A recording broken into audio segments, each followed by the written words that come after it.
Good evening, visitors. Welcome to the Australian War Memorial's Last Post ceremony. My name is Richard Cruz, and joining us today from the Australian Army is Corporal Jeanette McNeely. Today we commemorate the centenary of the Battle of Hamel.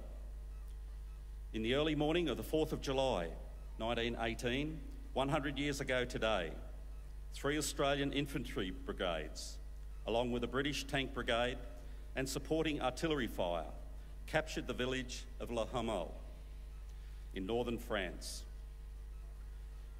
To give combat experience to the newly arrived American Expeditionary Force, companies from the US Army battalions were included in the assault.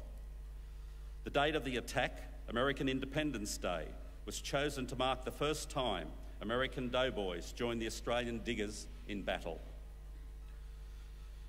Lieutenant General Sir John Monash, Commander of the Australian Corps, planned the assault meticulously, estimating it would take 90 minutes to capture the key objectives. In fact, victory took 93 minutes, a stunning success at the cost of minimal casualties, which had been called a turning point of the First World War on the Western Front, the first modern battle and the perfect battle.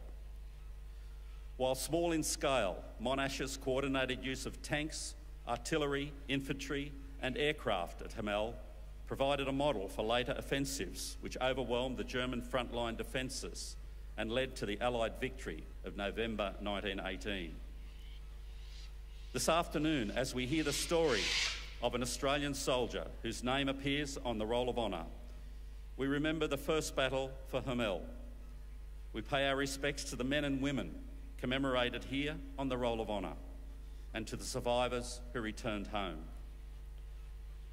We're honoured to acknowledge this evening Lieutenant General Angus Campbell, Chief of Defence Force Designate. Mr John King, President, ACT Return and Services League of Australia. As always, we welcome the veterans who have served, those that are still serving, and the families that love and support them. We also welcome members of the Middlesex and North West London Army Cadet Force, Army Reserve, Centre, White City, London. We acknowledge the members of RSL and Services Clubs Association, RSL Victoria and RSL Queensland, who are watching the broadcast of this ceremony across Australia. During this evening's ceremony, wreaths will be laid at the base of the Pool of Reflection by visitors and students on behalf of the following schools. From Victoria, Premier Spirit of Anzac Prize, Victoria. And from New South Wales, North Rocks Public School and St Joseph's High School, Regional Campus, Port Macquarie. Australia's Federation Guard is a tri-service ceremonial unit of the Australian Defence Force.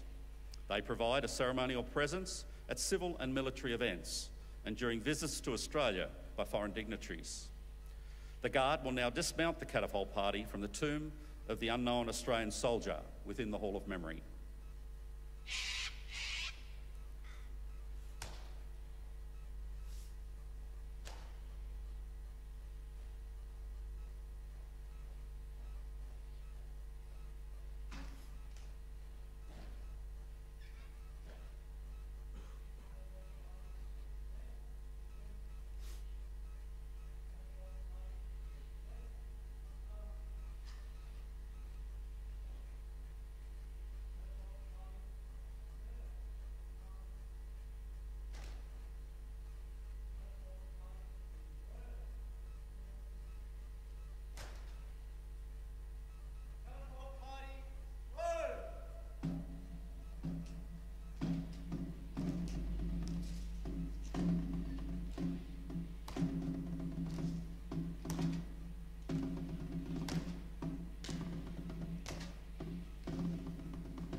I invite you all to please stand and join in singing the national anthem.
Students, you may be seated.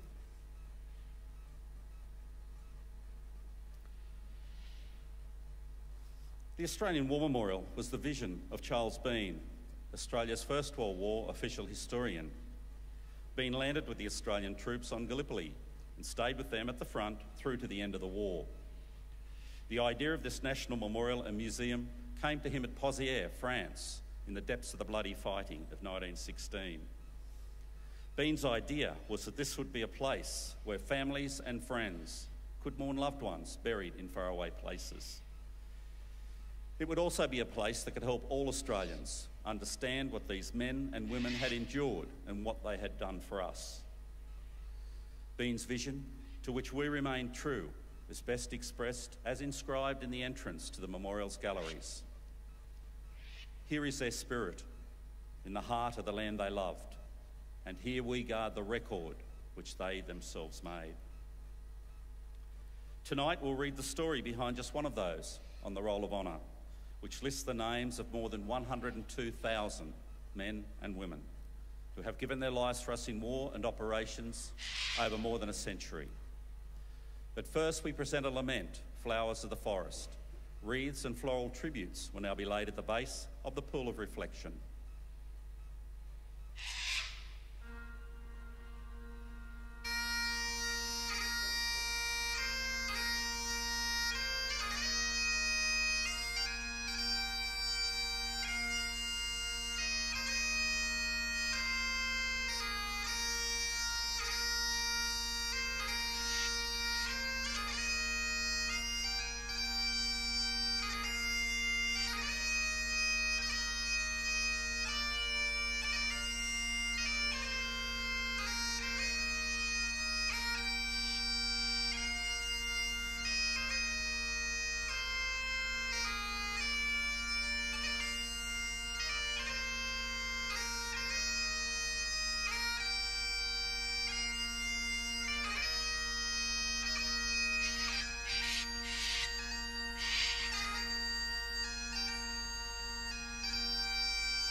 Today, we remember and pay tribute to Corporal Charles Robert Blucher. Charles Blucher was born in Rochester, South Australia on the 19th of March, 1894, the third son of Henry and Margaret Blucher. Charles attended Watervale Public School before going on to work as a gardener. The Blucher family were the descendants of German settlers in South Australia. Charles's father, who was born in Schoenborn, was originally known as Heinrich Friedrich Wilhelm Blucher. With the advent of the Great War, anti-German sentiment meant that Schoenborn changed its name to Gomersal, and Heinrich Friedrich Wilhelm Blucher became Henry Christian William Blucher. Charles also became an active member of the Church of England's Men's Society. By 1915, he had formed a firm belief that the root of the war lay in Germany's adherence to the aesthetic doctrines of the Nietzsche. His letter on the causes of war, published in the South Australian Daily Herald, finished with the following call to arms. The war is between the armies of Odin and the armies of the Most High God. The wisdom and almightiness of Prince Messiah against the might and power of the warlords of Germany, aye.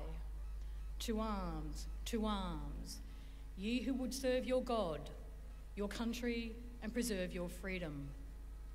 The following year, in February 1916, Charles Blucher travelled to Adelaide to enlist in the Australian Imperial Force. He joined the 43rd Battalion, which had been raised during the expansion of the AAF that took place at the end of the Gallipoli campaign. The 43rd Battalion was South Australia's contribution to the strength of the newly raised 3rd Division. Private Blucher and his battalion left Adelaide in June 1916 aboard the transport ship Afric, bound for United Kingdom.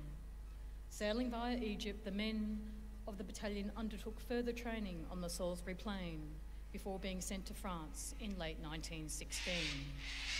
In December, Blucher was admitted to hospital with mumps, but rejoined his unit before the end of the year. The 43rd Battalion spent 1917 bogged in bloody trench warfare in Flanders. In June, it took part in the Battle of Messines, and in October, the 3rd Battle of Ypres. Attacking around Brosinda at the start of the month and then around Passchendaele. On the 20th of October, Blucher was wounded in action, suffering from a gas attack, but remained on duty. In January and February the following year, Blucher was detached for duty with Brigade Intelligence School, and his mother recalled that he had done a lot of sketching for headquarters in France. In early 1918, after the collapse of Tsarist Russia enabled a shift of German combat power to the Western Front, the German army launched its spring offensive. With the vital railhead of Amiens threatened, the 43rd Battalion was brought south to the Somme to help stem the tide of the German advance. In April, it helped stop the offensive at Villers-Bretonneux, and in mid-May, Blucher was promoted to Lance Corporal. Blucher was wounded in action for a second time on the 29th of May, but again remained on duty. His wound was slight enough for him to continue, and on the 8th of June, he was promoted to corporal. The German offensive was halted, and the Allies sought to regain the initiative. The town of Hamel was thought to be a significant and strategic boon to the Allied cause, providing depth to defence on the Villers-Bretonneux plateau, while opening Allied movement between Villers-Bretonneux and the Somme. A plan was put in place to capture the strong point. The Hamel operation was conducted under the command of Lieutenant General John Monash, who envisaged an attack as an infantry assault with significant tank and artillery support. Planning was conducted in strict secrecy. Dummy installations were created to throw the Germans off the scent. Harassing fire was maintained while troops were getting into position, and nothing was allowed that would warn of the attack. Monash asked for 18 planes to bomb Hamel, as well as older, noisier ones to distract attention from the noise of the tanks. Several arms of attack were coordinated, and the decisions and strategies were outlined, refined, and formalised in group meetings. On the 4th of July, operations were launched by the Australian Corps against Hamel and surrounding areas. For the first time in the war, American troops acted as part of the offensive. 4 companies were sent as attachments to the Australians in an effort to give the Americans some first-hand battle experience. The Hamel confrontation was declared a brilliant success. All objectives were attained and 1,400 German prisoners were captured. But in the midst of success, a heavy price was paid. Australian troops suffered 1,062 casualties, with 800 killed. During the battle, Corporal Blucher was wounded in action for the 3rd time, too seriously for him to continue. He was taken to a field ambulance station, but died of his wounds. He was 24 years old. His remains were buried nearby at Hamlet Communal Cemetery Extension, but were later reinterred at Villa Bretonneux Military Cemetery, under the epitaph, crowned with everlasting joy. His name is listed on the Roll of Honour on my right, amongst more than 62,000 Australians who died while serving in the First World War. This is one of many stories of service and sacrifice told here at the Australian War Memorial.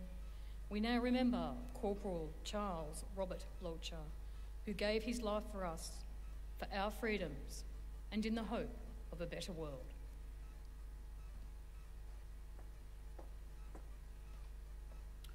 Please stand for the reading of the ode and the sounding of the last post.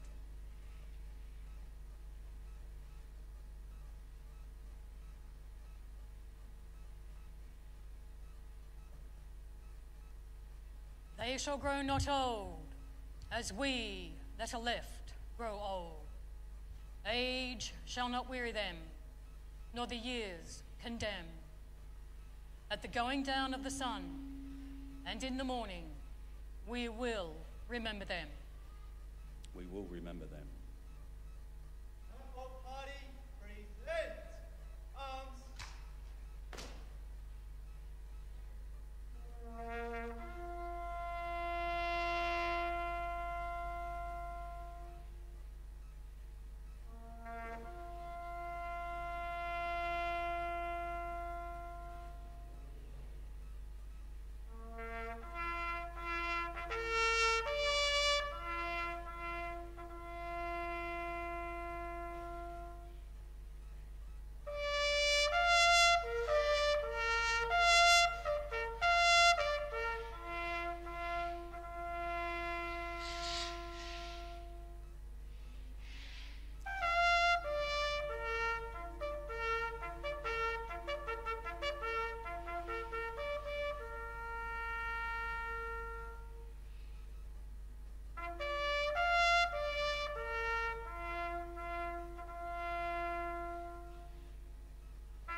Lest we forget.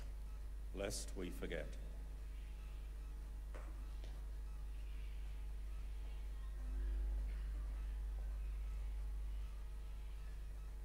Catapult party, our words. Turn. Catapult party, quick, march.